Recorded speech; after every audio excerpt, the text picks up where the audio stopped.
Operation of BC200 roughness tester. The new instrument has been calibrated before leaving the factory. It can be used directly.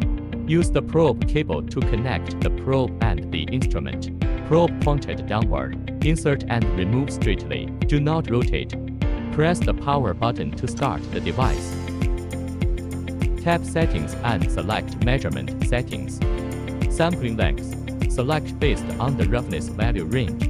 Evaluation length. Generally select X3 or X5. Range. Generally select plus or minus sin 20 mm or plus or minus sin 80 mm. Return to the measurement screen.